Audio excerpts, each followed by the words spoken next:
Et une autre loi maintenant, c'était il y a 20 ans, la France adoptait une législation destinée à protéger le patrimoine linguistique français avec 3 objectifs. L'enrichissement de la langue, l'obligation d'utiliser la langue française et la défense du français en tant que langue de la République. Il s'agit de la loi Toubon, du nom de l'ancien ministre de la Culture. Une journée d'études lui est dédiée aujourd'hui, ça s'appelle Langue française. Une loi, pourquoi faire? Vaste question. Avec nous pour en parler, Vincent Dubois. Bonsoir, vous êtes sociologue, vous travaillez notamment sur les politiques de la culture et les politiques linguistique. Alors, 2 décennies après, quel bilan tirez-vous de cette loi ?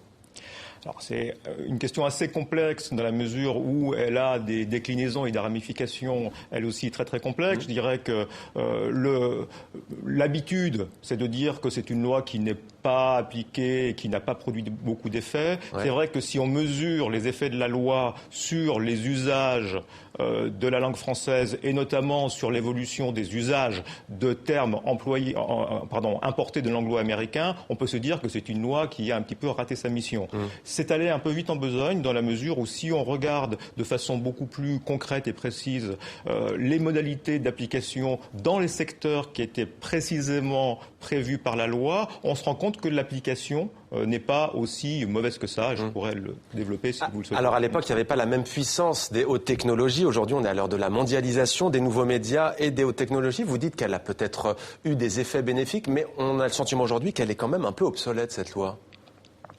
Écoutez, obsolète, c'est peut-être un peu fort comme terme. Disons qu'une loi, par définition, d'abord cette loi n'avait pas vocation à régir les usages de la langue au sein de la communauté des locuteurs français en France. C'était une loi qui se voulait incitative et qui prévoyait un certain nombre de dispositions légales. Donc dans un certain nombre de secteurs, la publicité, la communication audiovisuelle, le travail,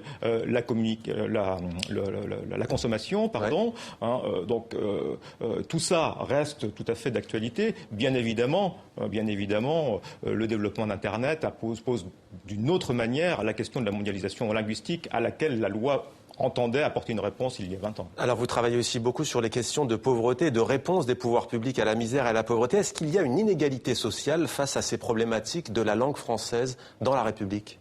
Alors il y a évidemment un inégal accès à la langue et à la maîtrise de la langue.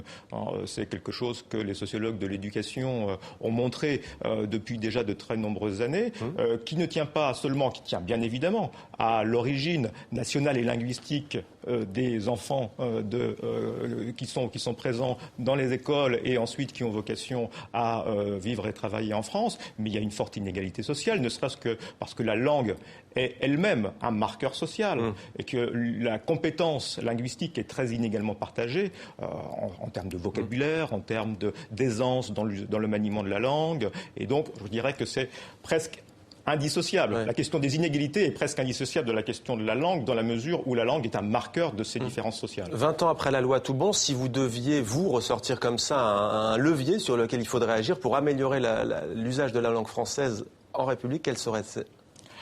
Je vais vous faire une réponse extrêmement classique. Il me semble que l'école, l'apprentissage précoce du maniement de la langue est sans doute, comme en beaucoup de matières, l'un des leviers d'action les plus efficaces.